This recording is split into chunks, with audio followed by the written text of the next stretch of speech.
In the vast and luminous tapestry of Islamic spirituality, the name of Abdul Qadir al-Gilani shines with a singular incandescent brilliance. Known reverently across the Muslim world as Gawth al-Azam, the Supreme Helper, his legacy is not merely a chronicle of miracles, but a profound and systematic blueprint for human transformation. This is the narrative of a spiritual revolutionary who decoded the very mechanics of the divine, discovering a form of prayer that transcends mere supplication to become a force of cosmic alignment.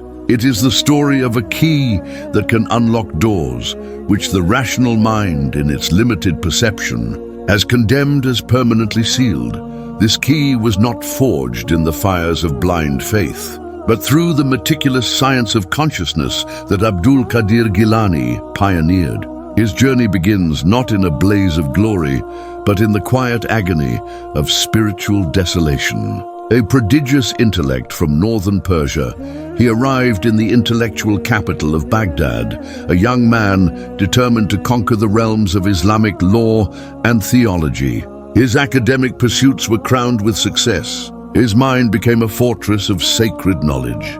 Yet within this fortress, his soul dwelt as a prisoner. He knew the descriptions of God, the theological arguments, and the legal injunctions, but he had never tasted the reality of the divine. This chasm between intellectual understanding and spiritual experience became the crucible of his great transformation. The catalyst for this transformation arrived in the form of a simple, yet devastating question from a wise, anonymous Sufi master. Observing the young scholar's fervent but unfulfilled striving, the master asked, "Young man, you have memorized all the names of God, but do you know the secret of their activation?" This question struck at the very root of Abdul Qadir's understanding. The names of God, he realized, were not static titles or philosophical concepts to be studied. They were dynamic, creative forces, the fundamental operating principles of the universe itself. The old master illuminated this revolutionary truth. Each of the 99 divine names, or Asma'ul Husna, governs a specific aspect of creation. Ar-Rahman is not merely the merciful, it is the active emanating source of all mercy that flows through existence. Al-Fatah is not just the opener, it is the primordial force that initiates, reveals, and resolves. Al-Qawi, the strong, is the essence of all strength, and Ar-Razzaq, the provider, is the unceasing engine of provision. To invoke these names was not to send a request to a distant deity, but to consciously attune one's own being to a pre-existing, omnipresent divine frequency. This paradigm shift became the foundation of Abdul Qadir Gilani's entire spiritual edifice. He dedicated years to what he would later term the science of the divine names, Ilm al-Asma. This was not an exercise in rote memorization or ritualistic chant. It was a rigorous, experiential investigation into how human consciousness interfaces with the creative forces of the divine. He discovered that each name has its own unique conditions for activation, a specific key. Some names, like Al-Mutakabbir, the majestic, require the utter annihilation of personal pride. Others, like As-Sabur, the patient, demand the complete surrender of one's personal timeline. To activate Al-Wadud, the loving, the heart must be purified of all conditional affection. Most of humanity prays with the voice of the ego, Abdul Qadir would later teach.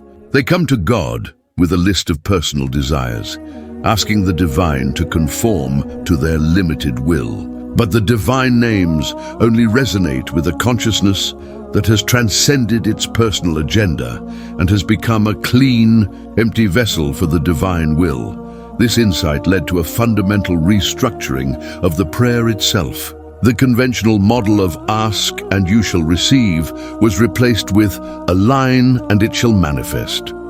He demonstrated this through powerful, practical examples. When confronted with a labyrinthine problem requiring guidance, the conventional prayer, "O God, please guide me," was replaced with the sustained invocation of Ya Hadi, O Guide. The goal was not to persuade God to send guidance, but to so utterly saturate one's consciousness with the quality of divine guidance that the right path would become self-evident, and the individual would themselves become a beacon of guidance for others. When faced with intractable injustice, instead of pleading, "Oh God, punish the wrongdoers," the seeker would immerse themselves in "Ya Adl," or just. The process would continue until the individual's own sense of justice was purified of personal vendetta and aligned with divine justice, causing that very justice to manifest organically and perfectly within the situation, often in ways human planning could never conceive. For those afflicted with illness, the plea, "O God, heal me," was transformed into the channeling of Ya Shafi, O Healer. The invocation would continue until the individual became a transparent conduit for the energy of divine healing, often resulting in recoveries that confounded physicians. The results of this methodology were nothing short of extraordinary. People from every stratum of society, from penniless beggars to powerful kings, began to flock to Baghdad, witnessing what they could only describe as miracles. Yet Abdul Qadir Gilani consistently deflected this term. "These are not violations of natural law," he insisted. "They are the application of a higher law. When a seed is planted in fertile soil and given water and sunlight, a tree must grow. This is not a miracle. It is the law of botany." Similarly, when consciousness is planted in the fertile ground of a divine name and nourished with sincerity and focus, a divine quality must manifest. This is not supernatural. It is the supreme nature of reality. To make this spiritual technology accessible, Abdul Qadir Gilani systematized the path of invocation into a clear three-stage journey, a roadmap from the outer form to the inner essence. The first level, the repetition of the tongue, dhikr al-lisan. This is the foundational stage, where the journey begins with the audible or silent repetition of the divine name. The tongue articulates, and the mind focuses on the meaning, creating an initial resonance and setting the intention. While this is the most basic level, it is the essential gate of entry, the act of knocking on the door. The second level, the absorption of the heart, dhikr al-qalb. As the repetition continues with presence and devotion, the name begins a profound migration from the intellect to the heart. It ceases to be a concept and becomes a living experience. If one is invoking Ar-Rahim, the merciful, they no longer just think about mercy. They feel a torrent of compassionate love for all creation flowing through their chest. The heart softens, expands, and becomes a receptacle for the divine quality. The third level, the union of essence, dhikr as-sir. This is the stage of ultimate realization.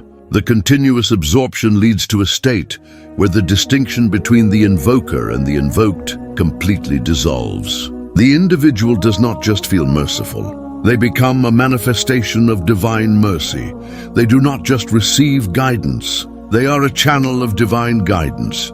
Abdul Qadir taught that at this apex, you are no longer invoking the divine name.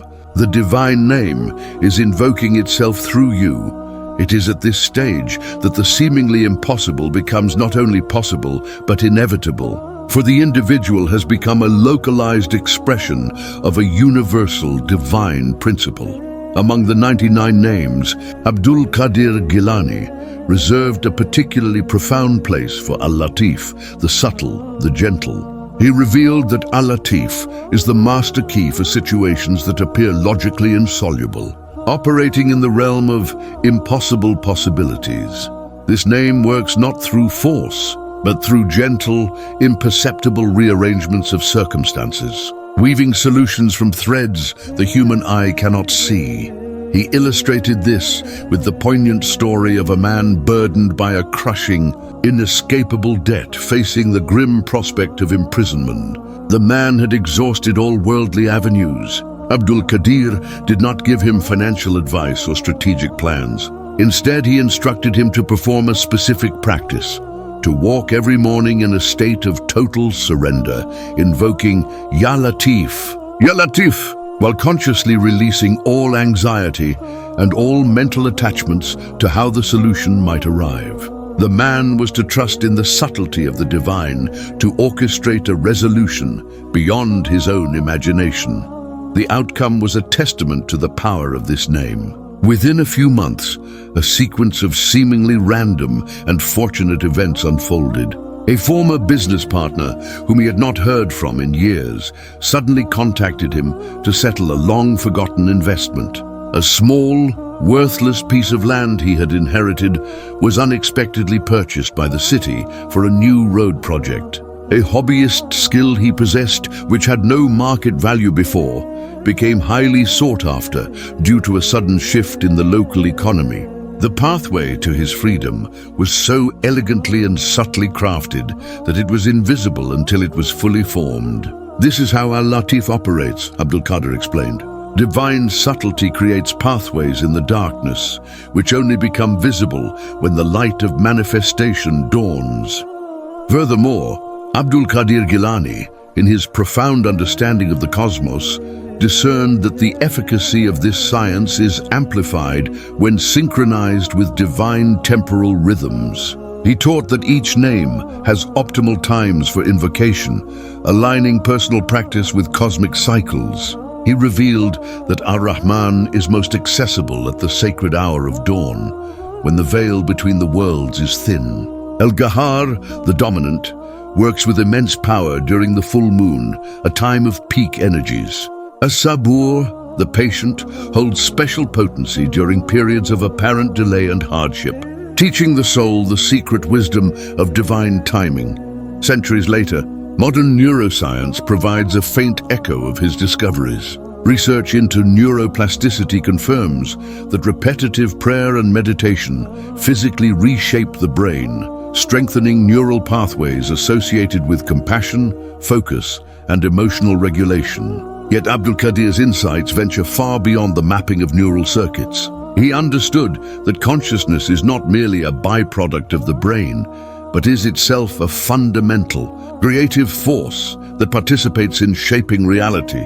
As his life of teaching drew to a close, Abdul Qadir al-Gilani distilled his entire legacy into a final, breathtaking revelation, the ultimate secret that empowers every step of this path. He declared, "The divine names are not separate from you. They are the deepest truth of your own primordial nature. God has 99 names because the human soul, in its original pure state, fitra, possesses the latent capacity to manifest 99 divine qualities."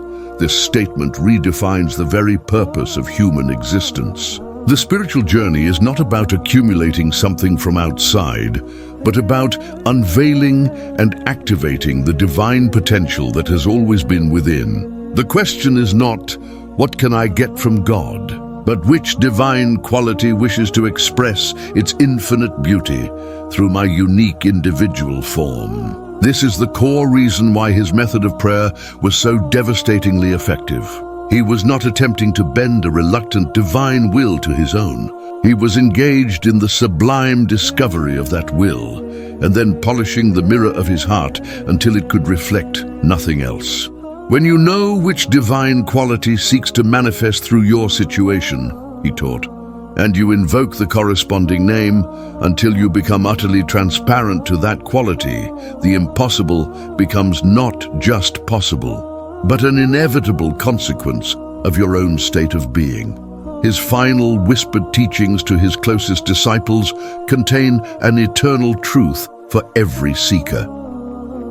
The door that seems immovably shut is, in truth, always open from the inside. The key has been in your hand since the moment of your creation. The divine names are not remote codes. They are the reminders of who you truly are.